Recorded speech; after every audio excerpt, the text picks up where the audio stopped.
하나님 말씀 마가복음 5장 21절에서 43절인데요. 25절에서 34절만 봉독하겠습니다. 25절에서 34절만 봉독하겠습니다. 마가복음 5장 25절에서 34절이요. 함께요. 12해를 혈루증으로 알아온 한 여자가 있어 많은 의사에게 많은 괴로움을 받았고 가진 것도 다 허비하였으되 아무 효용이 없고 도리어 중하여졌던 차에 예수의 소문을 듣고 무리 가운데 끼어들어 뒤에 와서 그의 옷에 손을 대니 이는 내가 그의 옷에만 손을 대어도 구원을 받으리라 생각함일러라. 이에 그의 혈류 근원이 곧 마름에 병이 나은 줄을 몸에 깨달으니라. 예수께서 그의 능력이 자기에게서 나간 줄을 곧 스스로 아시고 무리 가운데서 돌이켜 말씀하시되 누가 내 옷에 손을 대었느냐 하시니 제자들이 여짜오되 무리가 애워싸 미는 것을 보시며 누가 내게 손을 대었느냐 물으시나이까 하되 예수께서 그 이 일을 행한 여자를 보시려고 둘러보시고 여자가 자기에게 이루어진 일을 알고 두려워하여 떨며 와서 그 앞에 엎드려 모든 사실을 여쭈니 예수께서 이르시되 딸아 내 믿음이 너를 구원하였으니 평안히 가라 내 병에서 놓여 건강할지어다. 아멘. 예수님의 사역의 방향을 이끄시는 것은 절박함입니다. 절박함이 있는 곳에 예수님은 어디든 달려가셨고 그 대상을 상관하지 않고 긍휼의 마음을 품고 은혜 베풀어 주시는 것을 봅니다. 지난 시간 예수님께서는 갈릴리 북쪽에 있는 거라사인 지방에 가셨습니다. 저물 때 폭풍을 뚫고 가신 이유는 그 거라사인의 가족의 애통함과 눈물을 보시고 치유하여 주셨고 예수님께서는 또한 오늘 배를 타고 다시금 건너편으로 오셨던 것을 보게 되어집니다. 이것 또한 예수님을 향한 절박함이 있었기 때문이지요. 오늘 본문의 내용은 혈류증 여인인데요. 이 혈류증에 관한 여인은 회당장 야이로의 딸을 고치는 사건 속에 포함되어져 있습니다. 당시 회당장은 종교 지도자를 넘어 사회 지도자였고 그러니까 예수님께서는 어떤 지위, 어떤 사람이든지 주님을 향한 절박함과 간절함이 있는 곳에 찾아가 은혜를 베풀어 주시는 것을 보여주시는 것을 깨닫게 되었습니다. 자, 그런 상황 가운데 오늘 한 여인, 혈루증에 걸린 여인에 대해서 소개합니다. 계속해서 하혈하는 여인인데요. 레위기 15장에 나오는 유출병입니다. 레위기 15장 유출병에 대한 내용을 보면 몸에 닿는 사람, 몸에 닿는 물건, 그러니까 그 유출병 있는 사람이 닿는 모든 것은 저녁까지 부정해지고 만약에 그 사람에게 몸을 닿게 되면 그 사람은 옷을 빨고 몸을 씻고 저녁까지 부정하게 됩니다. 만약 그 사람이 만진 물건이 질그릇이면 그 질그릇을 깨트려야 합니다. 여러분 한번 생각해 보세요. 내가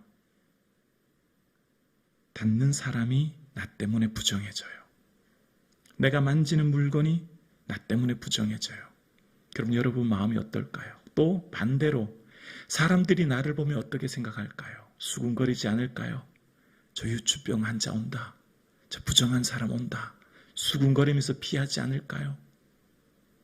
여러분, 내가 사람들에게 환대를 받지 못하고 사람들에게 환영받지 못하고 내가 가까이 가면 사람들이 피하고 수군거리고 가까이 오지 않으면 여러분 자괴감이 들지 않겠습니까? 더욱이 이 사람의 질병은 12년이래요. 그 시간이 얼마나 길었고 그는 공동체에 들어갈 수 없을 뿐만 아니라 분리된 삶을 살아야 되는 그 고독함을 경험해야 됐고 뿐만 아니라 그는 그 몸에 있는 유출병으로 인하여 이 회당도 들어갈 수 없습니다. 온전한 예배 또한 드릴 수 없어요. 그 마음의 절박함과 고독함이 얼마나 컸겠습니까? 또한 오늘 본문을 묵상하면 이 사람은 이것을 얼마나 고치고 싶었는지 많은 의사를 찾아갔다고 이야기합니다. 이 의사 저 의사를 찾아갔지만 있는 재산마저 다 잃어버립니다. 내가 가진 질병 때문에 재산마저 다 잃어버리게 되었고 오히려 더 중해졌다고 얘기합니다. 고쳐지고 호전되기지는 호전되지는 않고 오히려 더 이것 때문에 고통스러워졌다는 거예요. 여러분, 이러면 어떤 생각이 들까요? 내가 더 이상 살 의미가 있을까? 사람들이 나를 더러운 오물 취급하는데 내가 더 이상 살아서는 뭐하나? 이런 마음 들지 않겠습니까? 우리 모든 사람들은 사람들로부터의 그 자존감으로 인해 우리가 오늘 살아가는 동력을 얻지 않습니까? 그런데 이 사람이 그 고통 얼마나 컸는지를 생각해 보게 되어집니다. 자, 그럴 때 예수님께서 오신다는 얘기를 듣고 예수님께서는 이 병을 고친다는 얘기를 알게 되어지죠. 그리고 그 여인이 예수님의 소문을 듣고 예수님의 옷가에라도 손을 대면 고침받을 것이다 라고 생각합니다. 28절에 생각했다고 얘기했죠. 믿음은 생각입니다. 여러분, 생각은 나의 행동을 이끕니다. 어제의 생각이 오늘을 만들고 오늘의 생각이 내일을 만듭니다. 그래서 예레미야 6장 19절에 보면 그들의 생각의 결과다라고 얘기해요. 땅이여 들으라, 이 백성이에게 재앙을 내리니 이것이 그들의 생각의 결과라고 얘기합니다. 그러니까 우리는 현재 오늘 살아가는 것은 어제의 생각의 결과로 오늘을 살아가는 거예요. 그러니까 우리의 삶의 생각이 얼마나 중요한지를 몰라요. 특별히 오늘 혈루증 걸린 여인의 그 생각이 그의 질병을 고쳤다라고 얘기하고 예수님께서는 내 믿음이 너를 구원하였다라고 말씀하심으로 생각이 곧 믿음이란 것을 이야기하십니다. 아브라함이 모리아 산에 올라가서 아들 이삭을 바칠 때의 상황을 창세기 22장에 창세기 이야기하지 않습니까? 그런데 그것에 대한 해석, 언제나 신약이 그림이라면, 구약이 그림이라면, 영화의 한 장면 그림이라면 신약은 자막처럼 덧입혀지죠. 그리고 부연 설명을 합니다. 그러니까 신약은 구약에 대한 설명과 해석을 하게 되는 것을 봅니다. 그런데 이 아브라함에 대한 그 시험받을 때의 상황을 히브리서 11장 19절은 이렇게 얘기합니다. 아브라함이 시험받을 때에 이삭을 믿음으로 드렸다고 하면서 19절에 보면 어떻게 얘기하냐면 그가 하나님이 능히 이삭을 죽은 자 가운데서 다시 살리실 줄로 어떻게 해요? 생각한지라. 생각이 믿음이에요. 생각이 곧 아브라함이 아들 이삭을 모리아산에서 번제로 드렸던 것. 그러니까 히브리서 11장 17절 이하의 그 아브라함의 이삭 바쳤던 사건을 해석하면서 히브리서 기자가 이야기합니다. 아브라함이 어떻게 이삭을 바칠 수 있었느냐? 그것은 아브라함의 생각이었다는 거예요. 어떤 생각이요? 하나님은 죽은 자 가운데서도 다시 살리실 줄로 생각했던 아브라함의 믿음이 있었다는 거예요. 여러분의 생각이 여러분의 믿음입니다. 여러분 오늘 새벽도 이 추운 겨울 조금만 더 쉬어야 되겠다 생각하면 이 새벽 못 나오셨을 거예요. 그러나 춥고 힘들지만 예배드려야지, 기도해야지 생각이기 때문에 올 수 있는 것 아닙니까? 다윗도 마찬가지입니다. 다윗의 삶 가운데 골리앗을 넘어뜨렸던 것은 너는 칼과 창과 단창으로 내게 오거니와 나는 만군의 여호와 이름으로 내게 가노라 생각이기 때문에 골리앗을 무너뜨렸지요. 그런데 다윗의 삶에 연약한 모습이 등장합니다. 사무엘상 27장 1절에 보면 다윗이 그 마음에 생각하기를 내가 후일에 사울의 손에 붙잡히리니 블레셋 사람들의 땅으로 피하여 들어가는 것이 좋으리로다. 뭐 했다고요? 생각했다는 거예요. 어떤 생각이요? 내가 계속 이렇게 이스라엘 땅에 도망 다니다 보면 언젠가 후일에 사울의 손에 잡히게 될 거야. 스스로 불안한 생각을 하게 되었고 스스로 그 생각 속에 갇혀서 어떻게 되었냐면 이제 블레셋 땅으로 도망가게 되죠. 그래서 이후에 가드왕 아비스 앞에서 미친 채 해야 되는 수모를 겪게 되는 것이 등장합니다. 그러니까 다윗의 생각을 어떻게 하냐에 따라 골리앗을 넘어뜨릴 때도 있었지만 다윗이 이처럼 불안하고 두려운 생각을 함으로 그 생각에 갇혀서 블레셋 땅에 피함으로 수치를 겪는 모습을 기록하고 있어요. 생각이 곧 우리의 삶의 방향을 결정합니다. 사랑하는 성도님, 오늘 이 생각을 잘 지킬 수 있기를 주의 이름으로 축원합니다. 근데 우리의 생각은 진공 상태에서 생기지 않아요. 반드시 보고 들은 것에 영향을 받습니다. 오늘 27절에도 보면 예수의 소문을 듣고라고 얘기했죠. 예수의 소문을 들었다는 거예요. 그러니까 우리의 모든 생각은 보고 듣는 것에 굉장한 영향을 받습니다. 로마서 10장 17절에 믿음은 들음에서 나며 라고 얘기했죠. 무엇을 듣느냐가 우리의 생각에 막대한 영향을 미치는 거예요.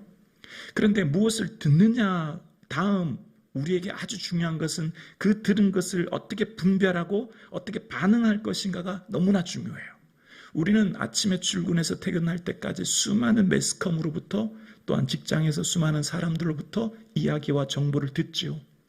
어떻게 그 얘기를 들었느냐보다 더 중요한 것은 어떻게 반응하냐가 더 중요한데요. 바란 광야 가데스 바네아에서 12명의 정탐꾼 복원을 보냅니다. 그럴 때 10명이 얘기하지요. 우리는 그 땅에 올라가지 못하리라. 그 땅은 거주민을 삼키는 땅이다. 불가능하다는 얘기를 했지요. 그럴 때 수많은 사람들이 그 얘기를 듣고 밤새도록 통곡합니다. 모세를 원망하지요. 우리가 다시금 애굽으로 돌아가는 것이 낫다고 얘기합니다. 그러나 2명의 정탐꾼들 여호수아와 갈렙은 얘기합니다. 여호와께서 우리를 기뻐하시면 우리를 그 땅으로 들어가게 하시리라. 그 백성을 두려워하지 말라라고 이야기합니다. 여러분, 하나님 뭘 제일 기뻐하시죠? 어떤 사람 기뻐하세요? 믿음이 없이는 주를 기쁘시게 할 수 없죠. 믿음 있는 사람 가장 기뻐하는 거예요. 하나님은 믿음의 사람을 기뻐하시죠. 그러니까 하나님이 우리를 기뻐하시면 다른 말로 우리에게 믿음이 있으면 우리는 그 땅 들어간다는 얘기죠. 그러니까 믿음의 사람을 하나님 기뻐하시고 은혜 주신다는 거죠. 로마서 8장 6절에 보면 이렇게 말합니다. 육신의 생각은 사망이요 영의 생각은 생명과 평안이니라. 여러분, 나는 안 돼. 내가 살아서 뭐 하겠어? 내가 12년 동안 이렇게 고생하고 의사마다 다 찾아가도 재산만 다 낭비하고 오히려 내 병이 중해졌는데 내가 이렇게 살아서 뭐 하겠어? 나는 안 돼. 라고 만약 스스로가 자신의 삶을 포기했다면 혈루증 여인은 더 이상 그의 삶에 소망이 없었을 거예요. 그러나 그럼에도 불구하고 예수님에 대한 소문을 들었을 때 그래, 예수님에게 찾아가면 될 거야. 회당장처럼 나는 유명인도 아니고 나는 사람들의 평판이나 혹은 사람들의 인기도 없지만 예수님의 옷가에 스치기만 해도 나는 나을 거야. 예수님의 옷가를 스치기만 해도 나는 될 거야 라고 생각했던 이 여인의 생각이 그 여인을 구원하게 되었다는 것이죠. 그래서 오늘 함께 예배드리시는 사랑하는 성도님, 이 하루의 생각이 얼마나 소중한지를 몰라요. 우리의 믿는 도리의 사도이며 대제사장이신 예수를 깊이 생각하라. 예수 그리스도를 깊이 생각할 수 있기를 주의 이름으로 축원합니다. 우리가 주님을 생각하는 가장 좋은 방법은 말씀을 묵상하는 거예요. 그래서 주야로 주의 말씀을 묵상하는 것, 그것이 우리의 생각을 지키는 가장 좋은 방법이죠. 그래서 히브리서 4장에도 보면 하나님 말씀은 살았고 운동력이 있어 자어의 날쌘 검보다 예리하여 혼과 영과 및 관절과 골수를 찔러 쪼개기까지 하며 또 마음의 생각과 뜻을 판단한다 라고 말씀하십니다. 분별한다는 거예요. 말씀이 우리 안에 조명되어지면, 말씀을 묵상하면 우리의 생각과 뜻을 분별할 수 있는 힘이 생긴다는 거예요. 그리고 우리의 삶 가운데 생각을 지킬 수 있는 너무너무 중요한 것, 바로 기도입니다. 아무것도 염려하지 말고 오직 모든 일에 기도와 간구로 너희 구할 것을 감사함으로 하나님께 아뢰라. 감사함으로 아뢰는 거예요. 그리하면 모든 지각에 뛰어난 평강의 하나님이 그리스도 예수 안에서 너희 마음과 생각을 지키시리라. 아멘. 빌립보서 4장 6절에 말씀하신 마음과 생각을 지키시리라, 이 지키다라고 하는 프루레오라고 하는 단어에는요, 망을 보다는 뜻입니다. 여러분, 성 안에 있는 사람들이 편안하게 밤에 쉴 수 있는 이유가 뭐죠? 밤새 경비병이 보초를 보기 때문이에요. 밤새 성 높은 망루에서 경비병이 적들이 오는 것을 망을 보지 않으면 언제 어느 순간 적들의 공격에 의해 성 안에 있는 모든 사람들이 하루 순간 멸망할 수도 있지요. 그러나 경비병이 밤새 잠을 자지 않고 망을 보기 때문에 성 안에 있는 모든 사람들이 생명과 재산을 지킬 수 있는 겁니다. 우리의 인생을 어떻게 지킬 수 있다고요? 마음과 생각을 어떻게 지킨다고요? 오직 기도로 지킬 수 있다는 것입니다. 기도로만이 지킬 수 있다는 거예요. 어떤 것으로도 불가능하지만 모든 지각에 뛰어난 하나님의 평강이 우리 마음과 생각을 지켜주시는 것, 모든 일에 기도와 간구로 감사함으로 아뢰라는 거죠. 하나님, 나 같은 자가 무엇인데 이렇게 큰 은혜 주시나이까? 나의 기쁨이 너에게 있다 말씀하신 하나님, 내가 어떻게 하나님의 기쁨이 되었습니까? 감사합니다. 이 고백하는 이 하루 되기를 주의 이름으로 축원합니다.